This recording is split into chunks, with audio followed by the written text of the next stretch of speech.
آج آپ سے ایک بہت درد بھرا واقعہ شیئر کرنا چاہتی ہوں، جس سے آپ کو درود پاک پڑھنے کی فضیلت کا اندازہ ہوگا۔ درود پاک پڑھنے والے کی نسلوں میں کبھی کوئی ایسا باغی پیدا نہیں ہوگا جو اس کے مال کو حرام راہوں پر خرچ کرنے والا ہو۔ اگر گھر میں ایک باغی پیدا ہو جائے، پوری سلطنتیں ختم ہو جاتی ہیں، زندگی بھر کی جمع پونجی دنوں میں برباد اور ضائع ہو جاتی ہے۔ آج اسی کے حوالے سے میں آپ سے ایک بات شیئر کرنے چاہ رہی ہوں، ایک واقعہ شیئر کرنا چاہتی ہوں۔ جس لڑکے نے اپنے ماں باپ کو اتنا پہلے ذلیل اور خوار کیا اور اس کے بعد ان کو قبر تک پہنچا دیا، اور اس کے بعد اس نے اپنی نسل کا بھی بیڑا غرق کر کے رکھ دیا۔ واقعہ کیا ہے، پورا سن کے جائیے گا، اور اگر پسند آئے تو لائک کامنٹ شیئر لازمی کیجیے گا، اور چینل پہ نیو ہے تو لازمی سبسکرائب کر دیجیے گا، کیونکہ میں آپ کے ساتھ ایسے ہی وظائف اور میریکل اسٹوریز شیئر کرتی رہتی ہوں۔ اسٹارٹ لیتے ہیں۔ بسم اللہ الرحمن الرحیم۔ شروع کرتی ہوں اللہ پاک کے نام سے جو بڑا مہربان اور نہایت رحم کرنے والا ہے۔ تمام تعریفیں اسی خدا کے لیے ہیں جس نے ہمیں خلق کیا، اور درود و سلام محمد اور آل محمد کے لیے۔ ایک صاحب ہیں جن کو میں نے دیکھا ہے، انہوں نے ساری زندگی محنت کر کے مال اکٹھا کیا، ہر وقت اسی کوشش میں لگے رہے کہ مال بڑھ جائے۔ انہوں نے زمینیں خریدی، اپنا کاروبار مضبوط کیا، اور اسی مال کی جمع تفریق میں ساری زندگی گزار دی۔ بوڑھے ہو گئے اور مال اکٹھا کرنے کا سلسلہ چلتا رہا۔ اسی دوران یہ دیکھا گیا کہ ان کا بیٹا جوان ہوا تو اس کو برے دوستوں نے اپنی مجالس کے اندر بلانا شروع کر دیا۔ وہ ساری راتیں ان دوستوں کے ساتھ گزارتا، گھر سے جو جیب خرچی ملتی تھی وہ عیاشی اور حرام راہوں پر کھلے ہاتھوں لٹانے لگا۔ اس جوان کی ماں روز اسے سمجھاتی، اس کا والد اسے نصیحتیں کرتا اور اسے سمجھاتا، لیکن وہ سمجھنے کے لیے تیار ہی نہیں تھا۔ ہر روز گھر میں بحث ہوتی تھی اور والدین بہت پریشان رہنے لگے تھے۔ انہیں کچھ سمجھ نہیں آ رہا تھا کہ اپنے بیٹے کو اس بری محفل سے، بری دوستی سے کیسے روکیں۔ جب انہوں نے اپنے بیٹے کے دوستوں کو کہا ہمارے بیٹے کا پیچھا چھوڑ دو، تو انہوں نے آگے سے جواب دیا کہ ہم کون سا آپ کے بیٹے کو گھر زبردستی بلا کر لاتے ہیں کہ آؤ ہماری محفل میں بیٹھو، اور وہ خود آتا ہے۔ آپ ہمیں سمجھانے کی بجائے اپنے بیٹے کو منع کریں کہ وہ ہماری محفل میں نہ آیا کرے۔ اور ادھر جب ان کے بیٹے کو پتا چلا تو اس نے اپنے والد اور والدہ دونوں سے بدتمیزی کی کہ آپ نے میرے دوستوں سے یہ سب کچھ کیوں کہا۔ دائیں بائیں سے بڑوں نے بھی سمجھانے کی بہت کوشش کی، لیکن وہ جوان ان دوستوں کو چھوڑنے کے لیے تیار نہیں ہو رہا تھا۔ بغاوت بڑھنے لگی، اب تو وہ نشہ کرنے لگا تھا، اور آہستہ آہستہ والدین بھی ڈپریشن میں جانے لگے، اس کے والدین بیمار رہنے لگے۔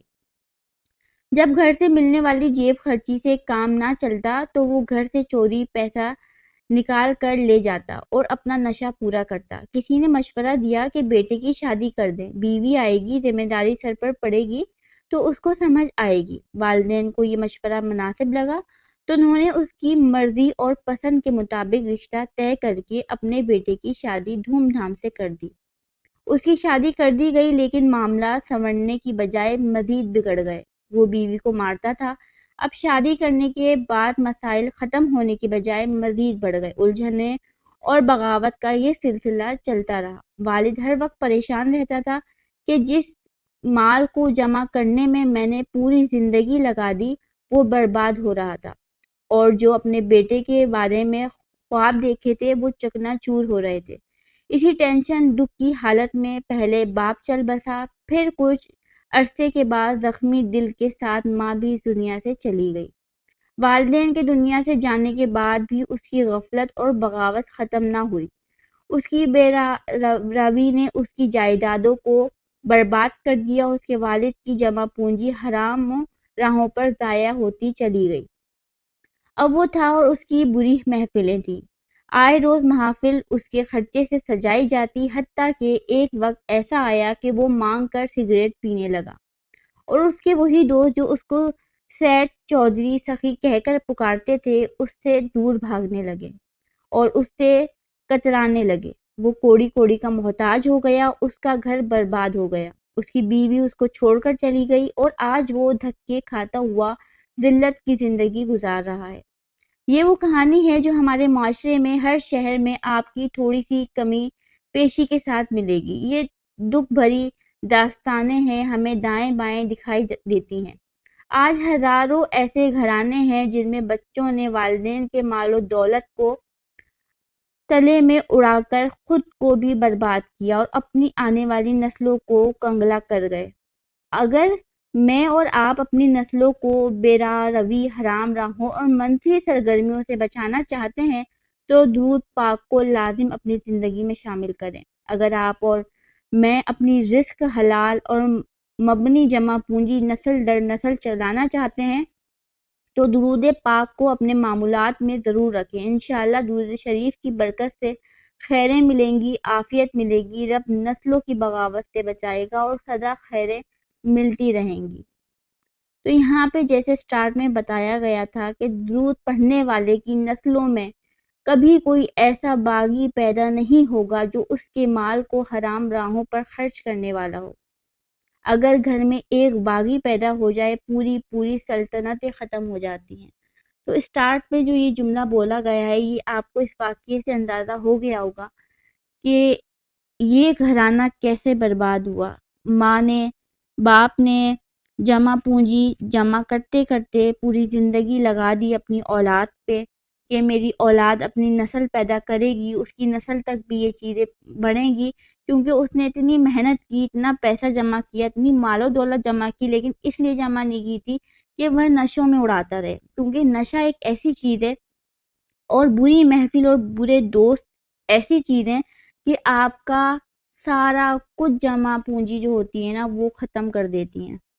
تو یہ ایک ہمارے لیے بہت بڑا لیسن ہے، بہت بڑا سبق ہے کہ ہم اپنے بچوں کو دین کی باتیں بتائیں اور دین کی راہ سمجھائیں اور اسی پہ عمل کرنے کی توفیق دیں، اور ہم خود جب تک نہیں کریں گے وہ کام ہماری اولاد نہیں کرے گی۔ جو وہ ماں باپ کو دیکھے گی وہ اسی راہ پہ چلے گی۔ انہوں نے اپنی زندگی مال و دولت جمع کرنے میں لگا دی، انہوں نے شاید یہاں پہ توجہ ہی نہیں دی کہ ہم اس طرف بھی آئیں تو ہماری اولاد یہاں جا سکتی ہے۔ خیر اس اولاد نے اپنی ماں باپ کی عزت نہیں رکھی، اس نے سب کچھ تباہ برباد نشے میں غلط دوستوں میں کر دیا۔ تو امید کرتی ہوں آج کی ویڈیو آپ کو پسند آئی ہوگی، پسند آنے پہ چینل کو لازمی سے سبسکرائب کر دیجیے گا۔ آگے یہ ویڈیو صدقہ جاریہ سمجھ کے شیئر لازمی کیجیے گا اپنی فیملی گروپس میں اور اپنے عزیزہ اقارب میں، تاکہ انہیں بھی اس بات کا علم ہو، اندازہ ہو کہ واقعی میں درود اور استغفار کی برکتیں اتنی ہیں کہ ہماری نسلیں تک سنور جاتی ہیں، اور جہاں درود پاک کی کمی ہوتی ہے، جہاں استغفار نہیں پڑھا جاتا، جہاں اور دعائیں نہیں پڑھی جاتی، تو پھر وہاں کے لوگ ایسے ہی نسلیں برباد ہوتے ہوئے اپنی آنکھوں سے دیکھتے ہیں، اور پھر گھر کے گھر جو آباد ہوئے ہوتے ہیں وہ برباد ہو جاتے ہیں۔ اپنا بہت سارا خیال رکھیے گا، اللہ پاک آپ کو بہت ساری ڈھیروں خوشیاں عطا فرمائے۔ ملتے ہیں نیکسٹ اچھی سی ویڈیو کے ساتھ، اپنا بہت خیال رکھیں، خدا حافظ۔